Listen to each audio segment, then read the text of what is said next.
अमेरिकी लोगों के दिमाग में ये बिठा रहे हैं कि अगर कमला आती हैं तो किस तरह से इस्लाम का बोलाबाला बढ़ जाएगा।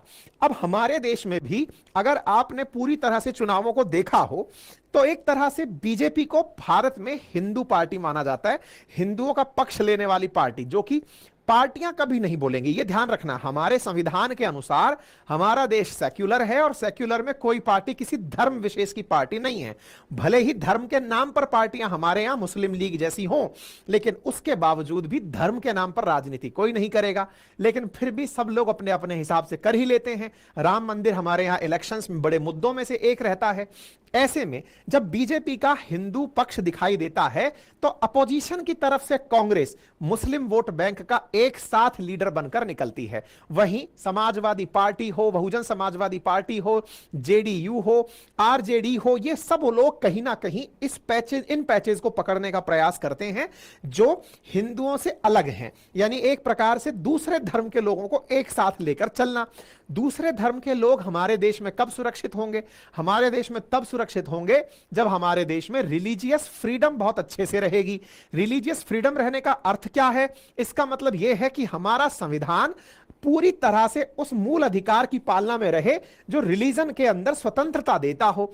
इसीलिए राहुल गांधी जी ने यहां जाकर भाषण दिया है और उसमें कहा है कि जब मैं ये संविधान उठाता हूं, इसका अर्थ होता है रिलीजियस फ्रीडम। अर्थ इसका यह भी होता है कि हां भाई, अल्पसंख्यकों, जो भारत के अल्पसंख्यक हैं, अमेरिका में आ गए हैं, यूनाइट हो जाओ और समझो कि कमला हैरिस आपकी हैं।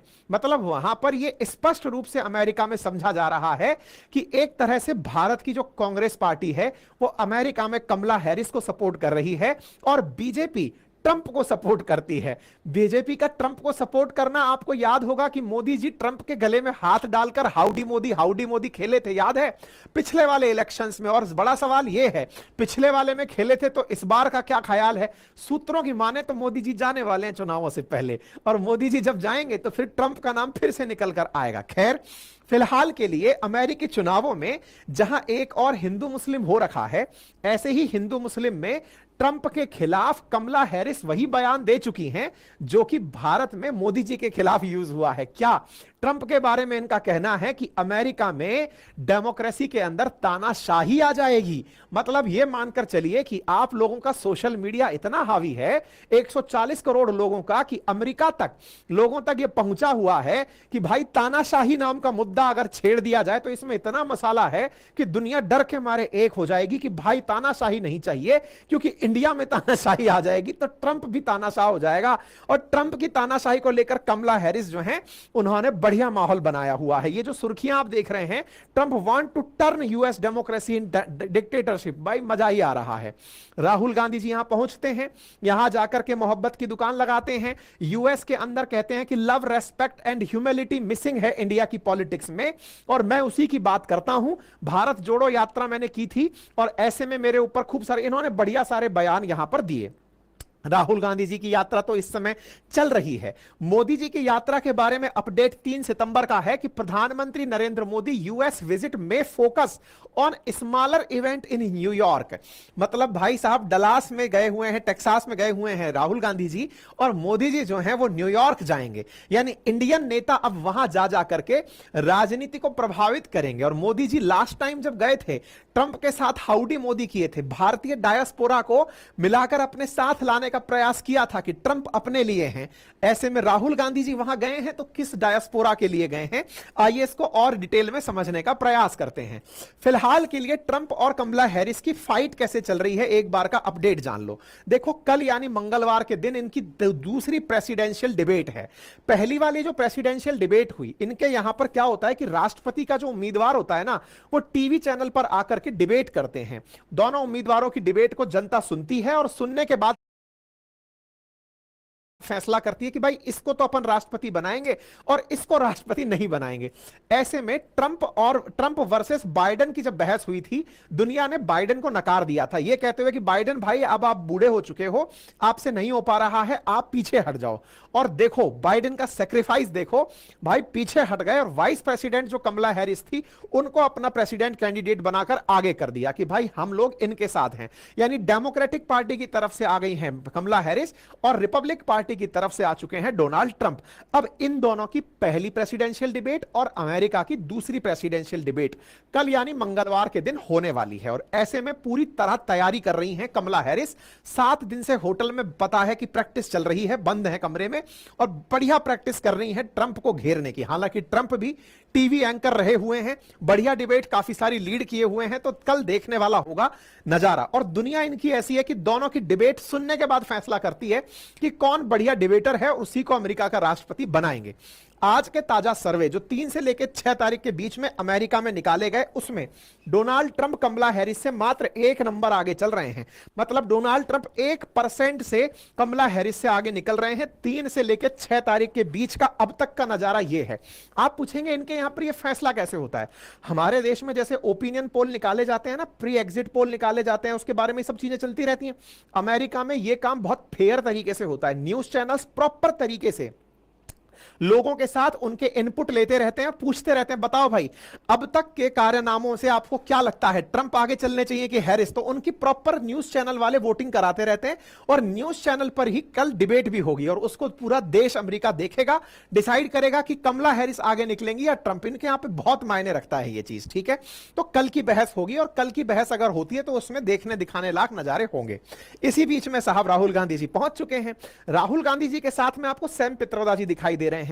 ये इंडियन ओवरसीज कांग्रेस संभालते हैं, यानी कि जो भारतीय भारत के बाहर जाकर बस गए उनको कांग्रेस के साथ लाने का कार्य करते हैं। ये कांग्रेस की तरफ से, मतलब कांग्रेस में काफी प्रभावी पदों पर रहे हैं, आज से नहीं, राजीव गांधी जी के समय से रहे हुए हैं, ठीक है। ऐसे में इन्होंने अपनी तरफ से, पित्रोदा जी ने ये कहा भी कि भाई राहुल गांधी जी पप्पू नहीं है, वो इंटेलिजेंट आदमी है, स्ट्रेटेजिस्ट हैं, वो समझते हैं कि फ्यूचर क्या होना चाहिए। तो राहुल गांधी जी यहां पहुंचते हैं, इंडिया इंडिया के नारे लगने लगते हैं, क्योंकि राहुल गांधी जी भारत में इंडिया अलायंस को लीड कर रहे हैं। ऐसे में उनके समर्थन में यहां पर जो लोग आते हैं वो इंडिया इंडिया के नारे लगाकर राहुल गांधी जी को साथ लेकर जाते हैं।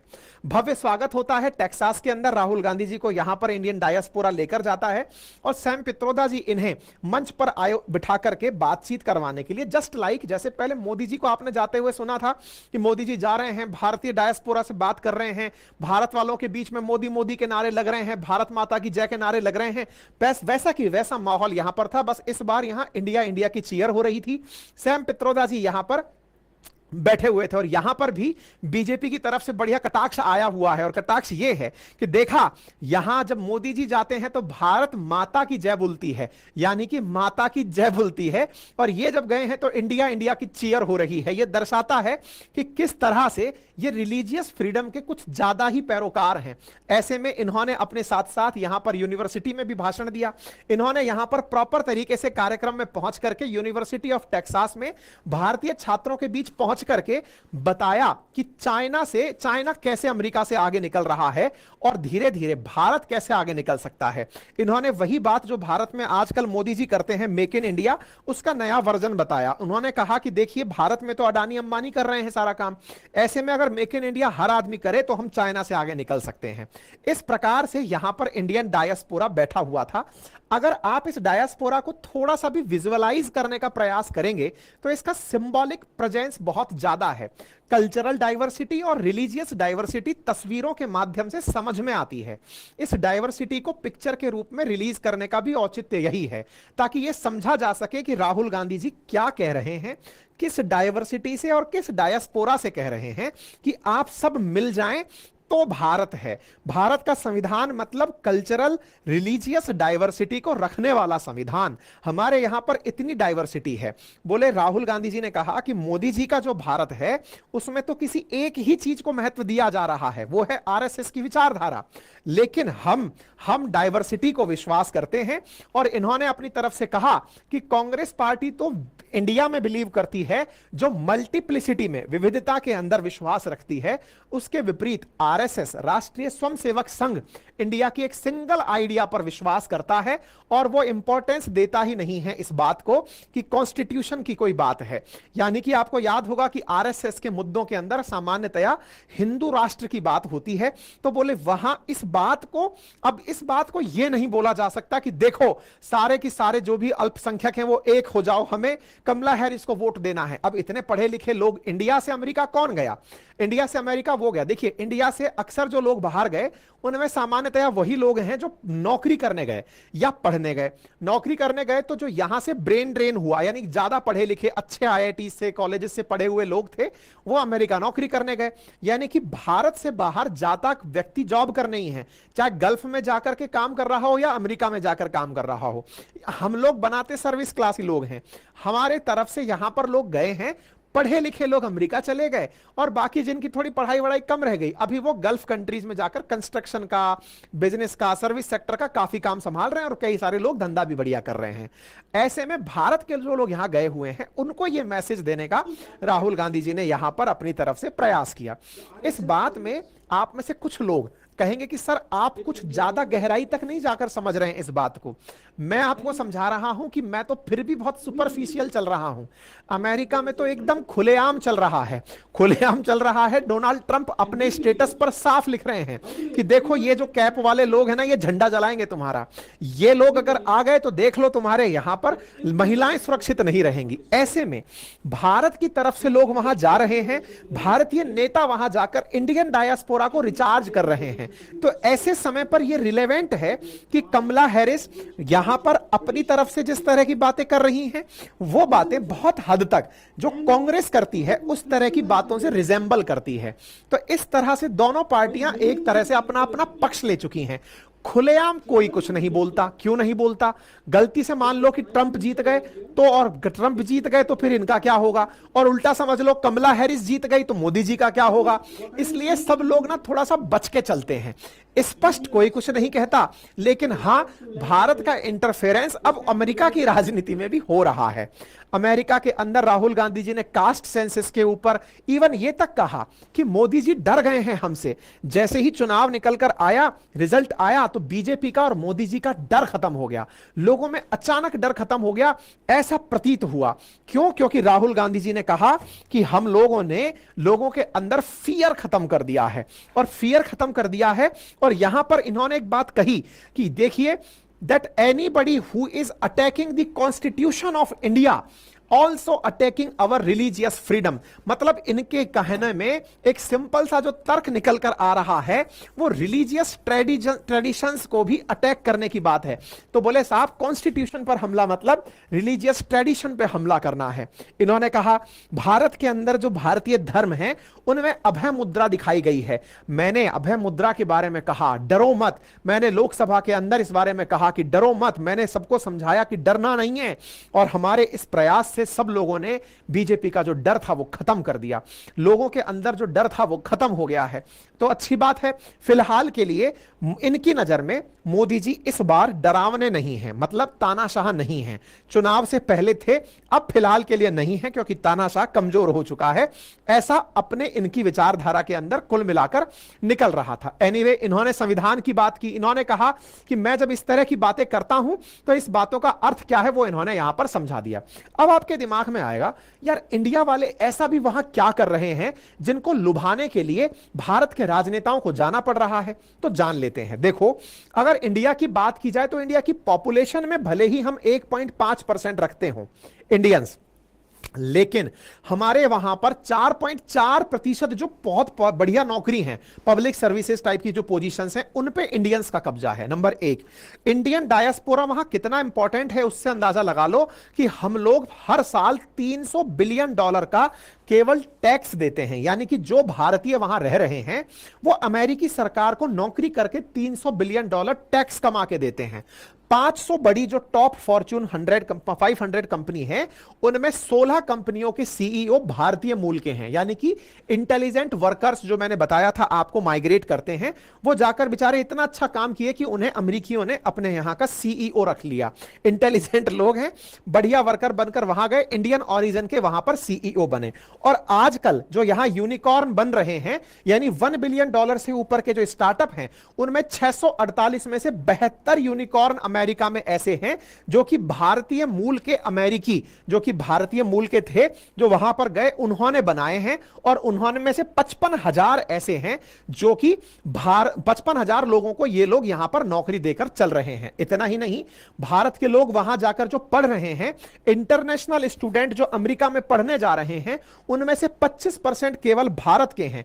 लगभग 2,70,000 टॉप एकेडमिक इंस्टीट्यूट्स के जो इंडिया के बच्चे हैं वो वहां पर पढ़ने के लिए गए हुए हैं। 20% जो इंडिया के यूनिकॉर्न हैं या स्टार्टअप्स हैं, उनमें अमेरिका से पढ़कर आए हुए बच्चे बढ़िया पोजीशंस पर काम कर रहे हैं। अमेरिका के अंदर भारतीय जो कल्चर है, इंडियन डायस्पोरा जो है, वो वहां पर 5.1 मिलियन लोगों से मिलकर के, और उसमें से 5.1 मिलियन लोगों के अलावा 2.1 मिलियन जो है वहां पर फर्स्ट जनरेशन इमिग्रेंट्स हैं। उनकी वजह से सब लोग यहां पर जाते हैं। मतलब भारत के लोग अमेरिका में काफी इंफ्लुएंशियल हैं, काफी ज्यादा टैक्सेशन दे रहे हैं, उनकी वजह से काफी ज्यादा चुनाव प्रभावित हो सकते हैं। भारत में जैसे मैंने आपको बताया था कि जो स्विंग स्टेट्स हैं वहां पर इमिग्रेंट्स में मुसलमानों का वोट बहुत मैटर करता है, ऐसे ही इंडियंस का वोट भी बहुत मैटर करता है। ऐसे में राहुल गांधी जी ने यूनिवर्सिटी ऑफ टेक्सास में जाकर के जॉब से संबंधित बात भी कही, और उन्होंने कहा कि कैसे मतलब भारत के अंदर जॉब लाई जा सकती हैं। आपकी तरफ से जो बात कही गई उसमें उन्होंने कहा कि आज जो वेस्ट में रोजगार की दिक्कत है, जो भारत में भी है, वो चीन में नहीं है और वियतनाम में नहीं है। इसका कारण क्या है कि 1950 के अमेरिका के प्रोडक्शन सेंटर माना जाता था, टीवी, कार जैसी चीजें सिर्फ यहीं बनती थी, इसके बाद प्रोडक्शन चीन में होने लगा।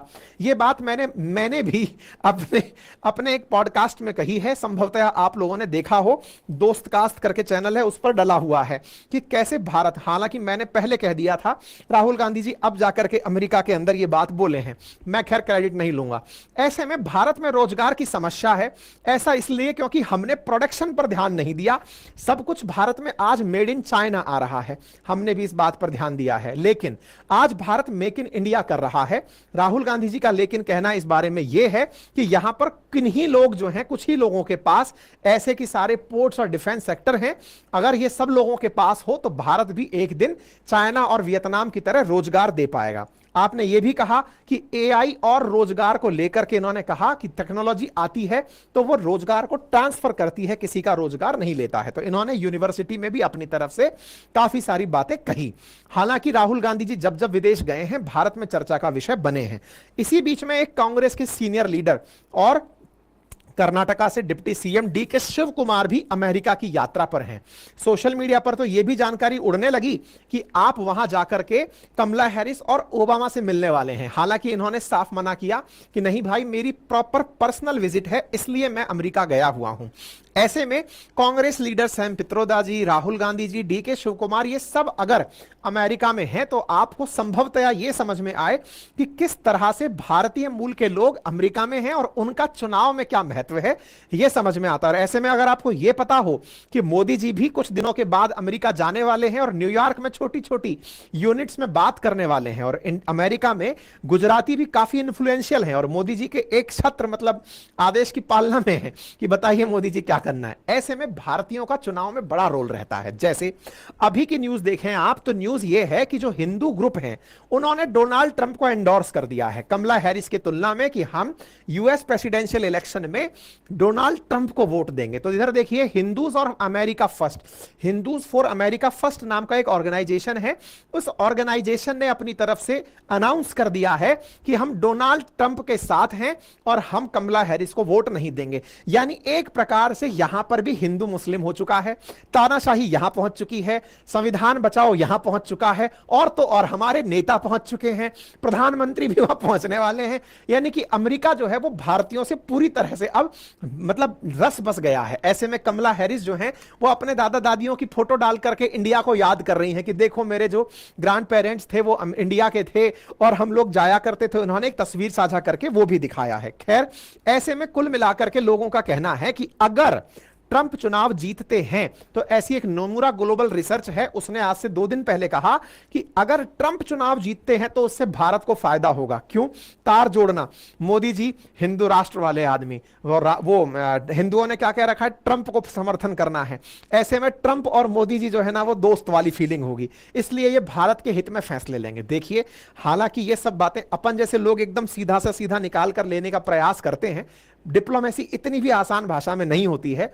बहुत सारे राष्ट्राध्यक्ष ये बात अच्छे से जानते हैं कि किस पार्टी का किस पार्टी के साथ कैसा इंक्लिनेशन होता है, फिर भी देश की तरह से सब देश के राजनेता यूनिट के राष्ट्र को लीड करते हैं तो पूरे राष्ट्र हित को ध्यान में लेकर चलते हैं। राजनीतिक दल चाहे किसी भी प्रकार का फेवर रखते हो, लेकिन प्रयास रहता है कि हम एक दूसरे का पूर्ण ख्याल रखेंगे। बाकी आप इस विषय पर क्या सोचते हैं, अपनी राय जरूर रखें और गुजारिश रहेगी भैया चैनल को सब्सक्राइब कर लें। आप